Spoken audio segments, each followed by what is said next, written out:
सीने में नहीं मेरे सीने में सही हो कहीं भी, मगर आग जलनी चाहिए। सिर्फ हंगामा खड़ा करना हमारा मकसद नहीं, सिर्फ हंगामा खड़ा करना हमारा मकसद नहीं। हमारी कोशिश है कि ये व्यवस्था बदलनी चाहिए, हमारी कोशिश है कि ये सूरत बदलनी चाहिए। सभी महामानवों को विनम्र अभिवादन करता हूँ। आज पूरी दुनिया में हम देख रहे हैं अमेरिका और इजराइल के खिलाफ एक देश लड़ रहा है, उस देश का नाम ईरान है। ईरान के एक भी नेता का नाम एप्स्टीन फाइल में नहीं है। वो देश लड़ रहा है और हमारा नमूना मुजरा करने को इजराइल में जा रहा है। ईरान को लड़ना ईरान तय करता है और भारत पाकिस्तान से लड़ेगा कि जंग रोकनी है, ये ट्रम्प ट्वीट करके बताता है। ऐसी सूरत में आज यह आंदोलन, यह चेतावनी देने के लिए आदरणीय बाबा साहब अम्बेडकर जी के और सरकार साहब के नेतृत्व में यहाँ निकाला गया है। हमने 19 मार्च को मोहन भागवत जो सत्संग चालक है उनको एक पत्र आदरणीय बाबा साहब और सरकार साहब के दस्तखत से भेजा था।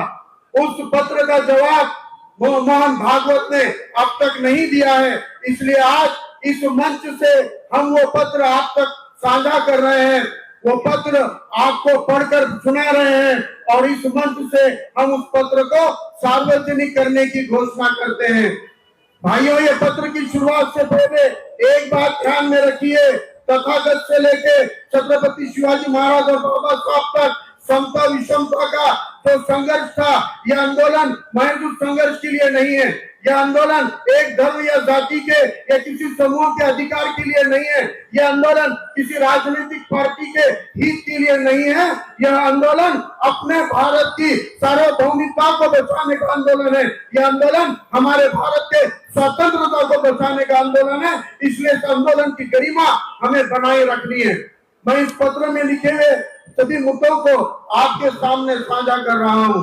विषय नरेंद्र मोदी के कॉम्प्रोमाइज होने के बावजूद आरएसएस की खामोशी पर सवाल उठाने के लिए 23 मार्च को होने जा रहे जन आंदोलन के संदर्भ में मोहन भागवत जी सरसंघ चालक आरएसएस, हम वंचित बहुजन आघाड़ी, भारतीय कम्युनिस्ट पार्टी, भारतीय राष्ट्रीय कांग्रेस, आम आदमी पार्टी, सभी धर्मनिरपेक्ष और लोकतंत्रवादी जन संगठनाएं एवं पक्ष, इनके पदाधिकारी, सदस्य और कार्यकर्ता आपको इस पत्र के जरिए ये इत्तला करते हैं कि हम हजारों अन्य लोगों के साथ आज सोमवार 23 मार्च 2026 को नागपुर में आपके मुख्यालय के सामने एक शांतिपूर्ण एवं अमन पसंद जन प्रदर्शन कर रहे हैं।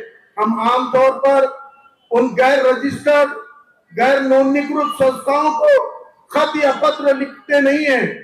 भारतीय कानूनों के तहत रजिस्टर नहीं है, ऐसी संस्थाओं को हम पत्र लिखते नहीं है।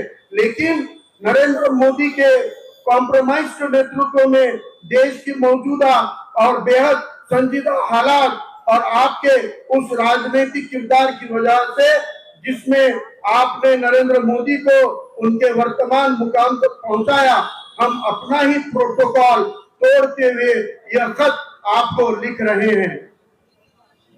जब नरेंद्र मोदी का नाम एप्स्टीन फाइल से जुड़े ईमेल में सामने आया है, तब आरएसएस खामोश क्यों है?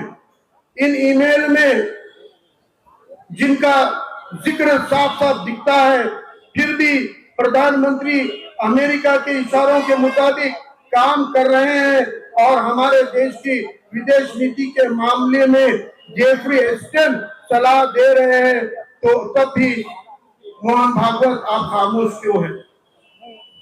जब नरेंद्र मोदी ने अमेरिका के साथ राष्ट्रहित के खिलाफ व्यापार समझौता किया, तब आरएसएस खामोश क्यों है?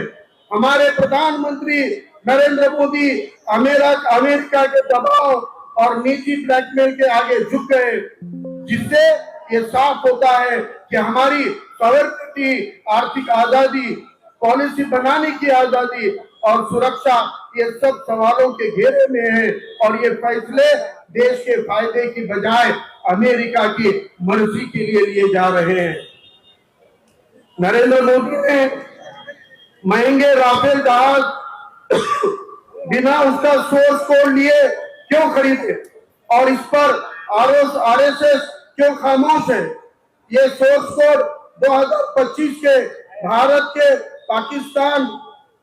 पाकिस्तान जंग में भारत के लिए एक बड़ी मुश्किल साबित हुआ। खबर ये भी थी कि जंग में एक राफेल को मार गिरा दिया गया था। ये राफेल भारतीय सीमा के अंदर या बाहर गिरा? क्या ये सवाल मोहन भागवत आपने मोदी से पूछा है? क्या आपने मोदी से इसका जवाब मांगा? इंडियन एयरफोर्स के पास राफेल का सोर्स कोड नहीं है, इसलिए वो अपनी तरफ से राफेल की थ्रेट लाइब्रेरी अपडेट नहीं कर सकती, जिसमें नए पाकिस्तानी या चीनी रडार सिग्नेचर शामिल हो सके। और इस डील में 100% टेक्नोलॉजी ट्रांसफर भी शामिल नहीं है। ये ज्यादा से ज्यादा एक स्क्रू ड्राइवर असेंबली का कॉन्ट्रैक्ट है।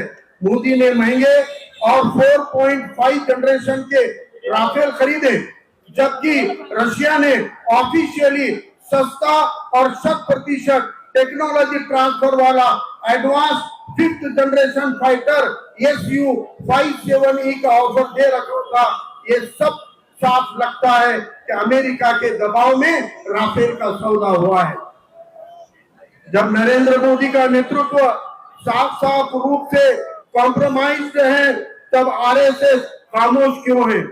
ये बात किसी से छुपी नहीं है कि आरएसएस भाजपा के राजनीतिक नेताओं का वैचारिक स्रोत और ट्रेनिंग ग्राउंड है और पार्टी के एजेंडा और जमीनी स्तर पर संगठन निर्माण में इसकी बहुत बड़ी किरदार है। आसान लफ्जों में कहें तो भाजपा में सारा नियंत्रण, सारा कंट्रोल आरएसएस के पास है। आरएसएस ने मोदी को बाद स्वयं से प्रचारक और फिर संभाग प्रचारक तक तैयार किया और बाद में उन्हें भाजपा में नियुक्त किया, जहां उन्होंने नगर निगम चुनावी अभियान के आयोजन से मुख्यमंत्री से लेके एनडीए की ओर से प्रधानमंत्री पद के उम्मीदवार बनाने तक का सफर तय किया। आरएसएस ने नरेंद्र मोदी को तराशा और खड़ा किया और वे आज भी नीतिगत मामलों में उनसे सलाह लेते हैं। आज जब नरेंद्र मोदी का नेतृत्व कॉम्प्रोमाइज हो चुका है, जिससे हमारी सॉवरेनिटी पॉलिसी बनाने की आजादी, सुरक्षा और आजादी कमजोर हुई है, तब आरएसएस कहाँ है? क्या आरएसएस इन सभी मामलों में शामिल है? आज जब भारत फिर से किसी बाहरी ताकत पे असर में आने की कगार पर है, आरएसएस फिर एक बार खामोश क्यों है? ये वो जरूरी सवाल है जो हम 23 मार्च को अपने शांतिपूर्ण और अमन पसंद प्रदर्शन के दौरान आरएसएस से पूछेंगे। हमें उम्मीद है आरएसएस हमारे इन जरूरी सवालों के जवाब पूरे देश को देगी। धन्यवाद। प्रकाश अंबेडकर साहब, अध्यक्ष वंचित बहुजन आघाड़ी, हर्षवर्धन सुखपाल, अध्यक्ष महाराष्ट्र कांग्रेस, इनके सिग्नेचर से यह पत्र जारी किया है। आप सभी का धन्यवाद। जय हिंद, जय भीम, जय संविधान, तकबीर, अल्लाह।